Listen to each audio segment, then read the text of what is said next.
episode of Progress, Potential, and Possibilities, discussions with fascinating people designing a better tomorrow for all of us. I'm your host, Ira Pastor.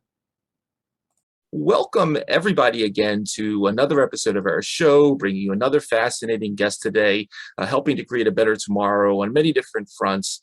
A little background to today's show. A generic medicine is one that ultimately contains the same bioactive therapeutic substance as a medicine that was originally protected by patents, are typically allowed for sale after the patents on the original medicines expire, and with subsequent competition ultimately leads to substantially lower prices across the board for both the original brand name product and the generic equivalent. The generic medicine market was valued at around $390 billion in the year 2020 globally. It's estimated to be growing near $600 billion by the year 2030. So there's a lot of activity going on there with a lot of projected health savings along the way. We are honored today to be joined by Keren Haruvi, who is both president of Sandoz United States and head of their North America business. And Sandoz is a division of the Novartis Group and is a leader in generic pharma and biosimilar products. Was established back in 2003 when Novartis united all its generic businesses and has grown into a leader in the area with sales around $10 billion annually.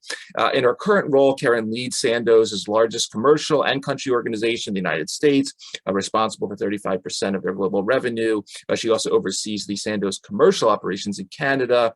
In addition to serving on the Novartis Country Leadership Team, she is also a member of their Global Sandoz Executive Committee.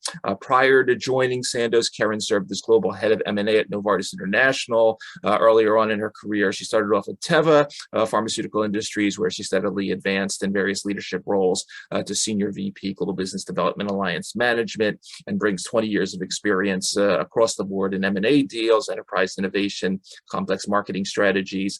She holds an MBA in finance from Barcelona University, a bachelor's degree in economics and chemistry from Tel Aviv University, and we are honored to have her today.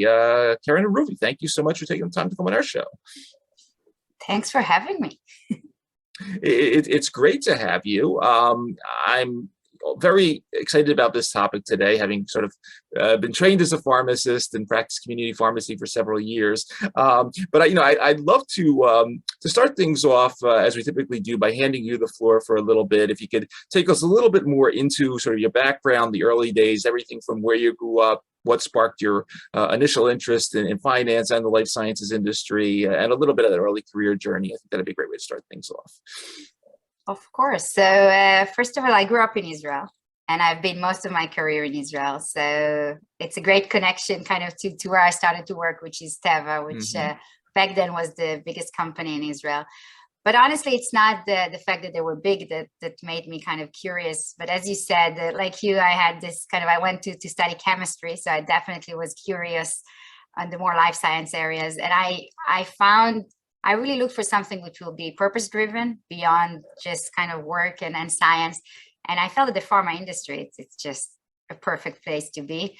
I must say, specifically getting to M&A was more a coincidence rather a big plan, but I did stay, honestly, for many years in M&A. So most of my career, I was doing M&A, initially at Teva, and then at Novartis as their Global Head of M&A.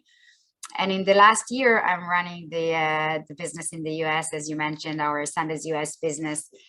And it's such a pleasure to see, I saw it from one perspective. And again, it's all doing the same. And also at Teva for many years in Novartis, it's all about access and patience.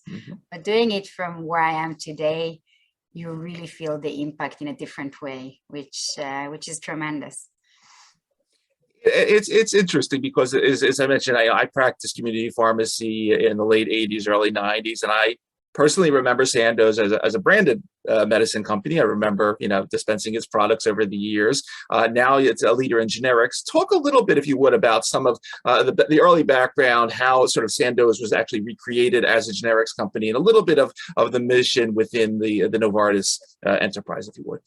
So you well described it about, how Novartis took basically all their generics kind of businesses and put them together. And this was the recreation of Sandoz under, again, different branding, which was, this generic division, and then a lot of acquisitions and kind of and activities happened in those years from 2003 till today to really make it a leading company in the space.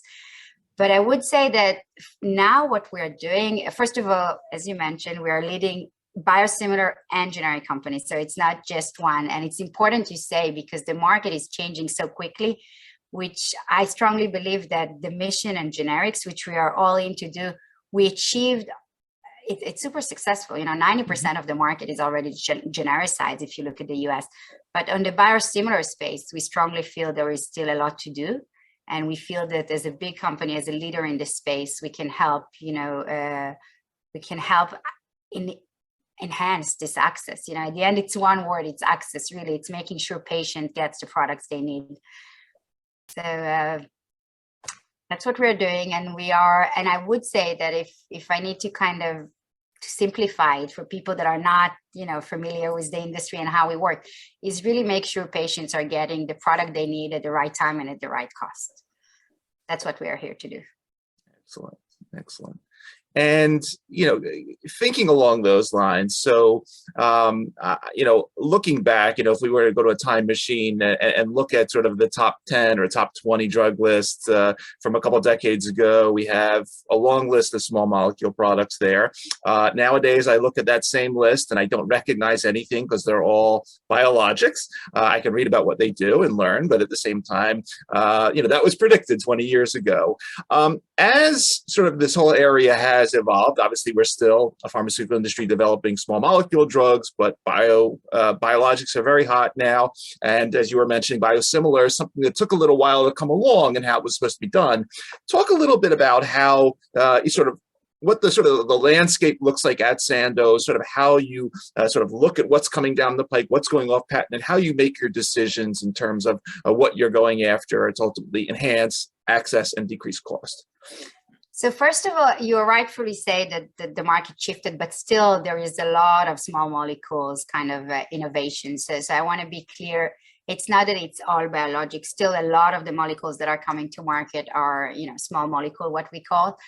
And we at Sandoz are really focused on both. So when we look at it, and again, as I said, as a big company, we have a very broad portfolio. So it's not the one or two kind of that we're looking and saying, okay, maybe we really aim to go very broad. And our aim, when we talk broad portfolio, we look at what is the LOE coverage that we have. And we want it to be as high as possible. That's really what we are here to do. So our selection process, it's not about, if we want this drug or not. It's really what is going to be available and when, as you can imagine, very complex patent landscape and exclusivity. So we want to make sure, we're following this. But there is no one therapeutic area that we are more focused than other. We are in the small molecule space, and we're definitely in the biosimilar space, which there again, we're trying to be as broad as possible. As you can imagine, it's expensive to develop a biosimilar. So there is limitation of what we can do in 1 year, but we are definitely looking to have the broadest portfolio that we can. And we have already in our pipeline 15 drugs, which is very, very big portfolio if you compare it to what the industry has to offer. And within that portfolio, what are you excited about in trends? What do you see in terms of both the United States generics and the biosimilars industries? What things are happening that we should know about? Obviously, we as consumers of products, we want the generics to come along, whether they're small molecules or biosimilars. We want the cost down. I want a very low copay at my pharmacy. What gets you excited in terms of some of the trends that you're seeing in the industry in 2022? So first of all, on the generic side, as I said, it's really exciting to see how the US market is doing. This 90% penetration, the fact that all of us, most of our prescription, we're getting generics, it's exciting. And then it's not just exciting, it brings a lot of savings to the system. So we are talking in 2020 of more than $330 billion savings to the system. You can imagine that this money otherwise will be needed to find elsewhere. So this really, really excites me. I think the opportunity in biosimilar is huge, and we didn't tap into it yet. I'm very hopeful and optimistic that we're going in the right direction. Like if you look at 2020, we brought already as an industry $8 billion of savings. And if you just look the year before, it's worth $2 billion. So you definitely see the progress. the opportunities, there are more than $100 billion in the next 5 years. So a lot of opportunity on the biosimilar space. And I'm excited because, again, we talk about access. Patients don't get enough access to biologic drugs because they're very expensive. And by having biosimilars, it's not just that you reduce the price, you also create more access. And people that didn't have the opportunity to use those drugs before now would have the opportunity, which very, very exciting. And last thing I want to say, and I feel that this is something also we do a lot in the AIM, in the Association for Accessible Medicine. It's really looking, we talk about those savings to the system. Now, how do we make sure that the patients see those savings? So as you mentioned, the copay, the formularies, how do we make sure? Because those drugs are much cheaper, but with all the plans, and I always laugh that I don't understand my plan, right? It's so complex. So how do we make sure that at the end, it's very clear to the patient how they benefit, and to continue to make sure that they are the ones that benefit? Yep, absolutely. Keren, you mentioned before about, obviously with the biosimilars, this is a different thing. It's expensive and a much different process than creating a generic small molecule drug. You also mentioned, obviously, there's a lot of legal stuff that goes on when you're approaching that point where, whether it's Pfizer or Glaxo, whoever, that product's coming off patent, a lot of legal stuff that goes on. What are some of the other barriers that we might not think about? Obviously, things like production systems that are different, scale that you have to make some of these biosimilars on. Talk a little bit about what some of the other issues that you run into operating a business like Sandoz on a daily basis. So definitely, you tackled some of them, but in the heights of the pandemic, I do want to talk about supply chain, because Sure. This is definitely something that we see as a huge barrier. And honestly, at Sandoz, that was our biggest focus in the last 2 years. The pandemic took all of us by surprise. But for us, as I said, is the aim to get the product to the patient when they need it. Supply chain became such a huge thing, because even if you had a product and you were able to manufacture it, sometimes just to get it to where it needs to be was a big challenge. First of all, I'm very proud as an industry, how we showed up really both on the generic and the kind of innovative side. Really, you didn't see a lot of hiccups. Of course, as always, there is here and there, but nothing massive. And it's a great testimony to all the pharma companies. We specifically really took it to our heart to make sure, we are having in our portfolio a lot of products that people are using for COVID, and making sure we are working with our customers very closely to make sure that they get the drugs that they need. So I would say it's always a barrier, but specifically, as you mentioned, with the high volumes and the heights of a pandemic, that was a huge barrier. And other than that, yes, so as you said, there is a lot of the kind of when you can enter, which this is more the kind of legal IP landscape, etc. But that's also then you need to formulate a product, right? You need to make it the same product at the same quality, and you need to make sure that you have the manufacturer capabilities. And it's a lot of technologies. As I said, we're going very broad. So when you look at those innovative companies, they usually have few technologies that they are focused on. When I come with the generics, theoretically, I need to have all those expertise, which is impossible, right? And this is how we work also with a lot of collaborations on the manufacturing side when there is very specific technologies, etc. And another interesting trend I read about that Sandoz is focused on is this concept of self-administration, that there's a lot of these biosimilars that are coming down the pike now, anticipating launch, have some component of self-administration. This isn't about going to an infusion clinic or anything like that anymore. What exactly does this mean for patients as the biosimilars industry develops around this specific area of self-administration? Yeah, so first of all, talking about the patients and the benefit for the patients, those are exactly the things that are exciting. Because again, think about all of us as a patient, right? Going to the hospital, waiting in the line, get the physician to come or the nurse to administer. Half day is gone by the time you got, the drug that you need. When you have those self-administer, drugs, you can do it yourself. You can do it at home. It's a very different experience, I would say, for the patient. So, and again, I would be very clear, the product is the same, but the convenience, that's what makes it, so much better. From an access perspective, also, those products will be kind of pharma benefit versus, medical benefits. So also different dynamic on access there. We really a lot of the access that we saw in the last few years in the biosimilar space were in oncology, which is the kind of Medicare, what we say Part B.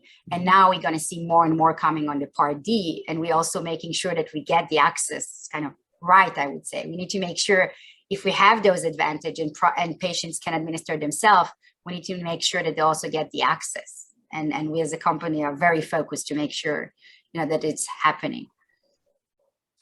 Again, one trend that we've discussed on the show in the past, it's mainly popped up sort of in the area of rare diseases, but I just wanted to get your take on it, is this principle of repurposing that we have, 100 some odd plus years of sort of generic drugs out there that do A, but potentially we're learning that now in 2022 that they might do B and C. Does Sandoz ever get involved at all in repurposing of generic medications? I mean, or is this because some big questions, hey, well, we have this great drug that does something, but no one will ever develop it because it's generic now. Do you ever have conversations? I was just interested. If it's confidential, don't worry about it. But do you ever get involved in repurposing discussions at all inside Sandoz?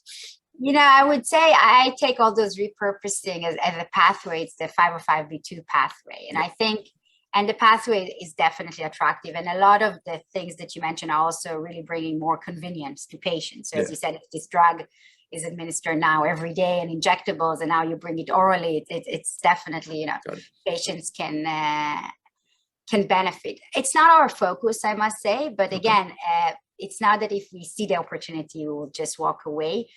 But this is require more, again, those companies that are trying to be more in the 505(b) pathway, you need to be more specific, right? Sure. And as I said, we're trying to be very broad. So I think that's the difference if I need to kind of simplify. Got it. And then one other thing before I come back to more focus on you, I've seen a lot lately, obviously we'll be watching the news at night, and there's all sorts of companies distributing generics nowadays on TV. Mark Cuban just announced forming a new company the other day, and then there's some non-traditional folks that are getting involved in the generics industry. There's a group out on the West Coast, sort of a group of insurance companies that wants to sort of try to make their own generic drugs. Just top line, how do you look at some of this stuff being an established generics player with everything that's going on with some of these new models? I think it's exciting. I want to be clear. I think an industry which is as established as we are, I think innovation could come from different perspective. And it's exciting that there are more companies that, again, at the end, we all have the same purpose, right? We want to provide access and affordable drugs.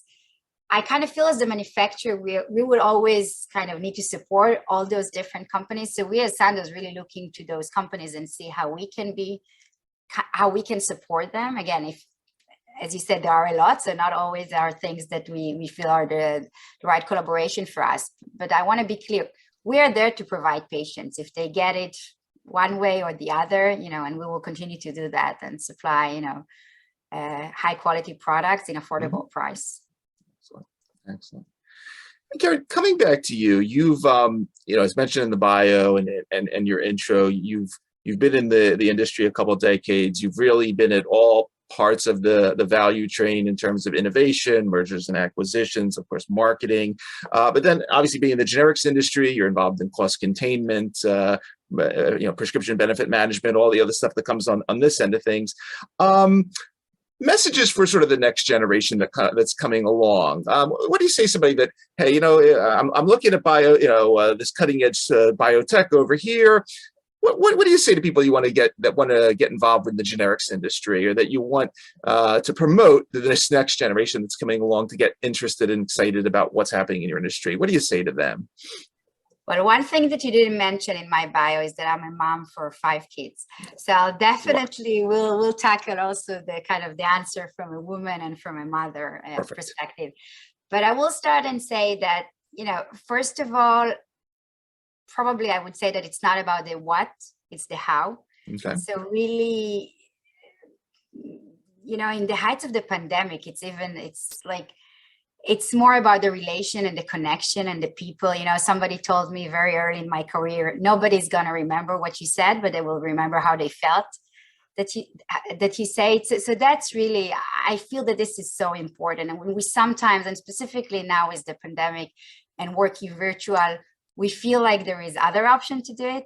And I strongly feel that there is no, again, I'm not saying we should not work virtually. I want to be clear, but I think it's a combination of both, and the human being nature of doing business is very, very important. So that's one advice. Don't think that because we are managing this pandemic in a very virtual way, it's something that we should do as is, as so extreme, I would say, for the future.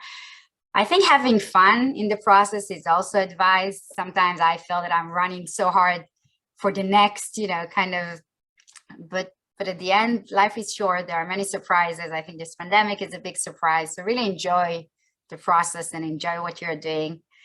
And as I said, as a mom and as a woman, I can talk now for an hour, Ira, so stop me, but I have so many advices for women, because I do feel that, although there is a lot of progress and you see more and more women in leadership position, it's not enough. And there is so much we can do. And it's also to some expect, paying back for me, because I had a lot of people that helped me and a lot of women that I felt that I needed advice when I was pregnant and I had no clue how you go back and if I even need to come back. And again, I know that I'm talking a lot of the pandemic, but I feel that now in the pandemic, the situation is even worse, because usually when kids are quarantined, when kids cannot go to school, the women is the one that, staying with them at home and supporting them in many of the families. So how do we make sure, that we're not losing more females into the workforce given this pandemic? And I'm sure we all read the same articles and see that unfortunately it is happening. Mm-hmm. So really for the women, for the kind of young generation, for the women, for the moms to be, I would say that it's possible to have both. And that it's not perfect, and always in life, you compromise, but there is really room for both career and great family life. And I would kind of encourage them also to see how kids can benefit from a mom which is happy and successful. So I do, in a lot of my kind of time, I do talk to young females and giving them this perspective. Excellent. And now coming back to you, you mentioned some of the, there's important people supporting you along the way. Take a little time, if you would, to talk about some of those mentors and influencers that have had a really important impact on your career journey so far, not just the ones that taught you at the beginning, but the ones that were there whenever, a bad letter came from the FDA or a legal injunction or whatever was going on, and you just said, I'm done with this generics thing, but kept you sort of focused on what you were doing. So I must say, I never had I'm done with this generic thing. I had I'm done with many different things, but as an industry, it's honestly, it never came up. Good. But I did have few mentors, and I must say most of my mentors were men, but there were a lot of women around me, which was, and I must say I was many times, as I said, many years in the M&A space, which unfortunately has much less females than men. So that's where the mentors, when I moved to different areas, it definitely changed. But still, I had the opportunity to talk with a lot of women, and I had a lot of support with women leadership that were not in my space. But I mean, when it was more, I always looked for advice. I always looked for people that kind of been through those experiences, even if it's just to let me know that it's kind of fine, that, I'm going through something that somebody else already went through. And also to learn from those mistakes, because sometimes you fully recognize that you did a mistake, but you don't know what you need to do it to make sure it doesn't happen again. And this conversation, sometimes when it's, with somebody which really care from you, you have a very different answer, I would say, because I did have people around me a lot of time which just want to tell me what I wanted to hear. And those mentors reflected and give me things that I definitely learned from, but to tell you that I was pleased or happy to hear, not always. So I think that's the difference.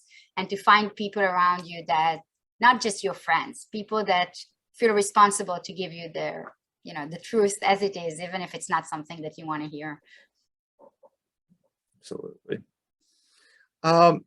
Keren, one last thing. Yes, I apologize before. I did not mention that you were a mother of 5 children. I also did not mention that you are an avid runner with as of 1 marathon and 3 half marathons under your belt. What is the Keren Haruvi, running schedule look like for 2022? Are we going to see you? So we expect to see you on Pharmaceutical Executive Magazine, but we're going to see you on your Runner's World, the running pharmaceutical executive. What's happening in 2022 in terms of the running? Definitely, I'm running more when I'm working from home. So the days that I'm home, I'm always running, no matter what.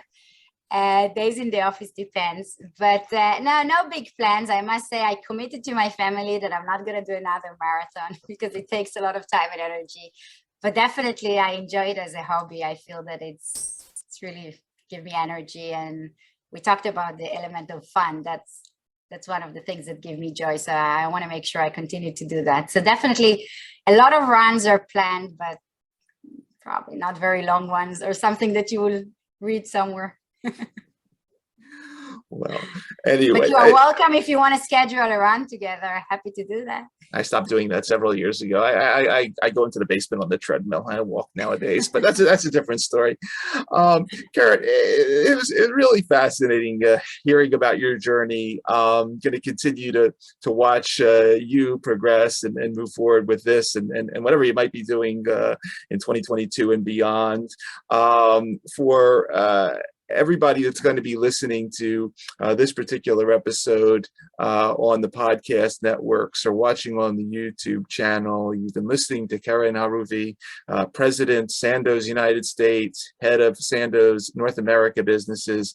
Keren, I want to thank you for taking the time out of your schedule to come talk to us for a little while today. Obviously, thank you for everything you're doing. And as we like to say on this show, thanks for helping to create a better tomorrow through all the work you've been doing. A very, very inspiring story. Thanks very much for having me.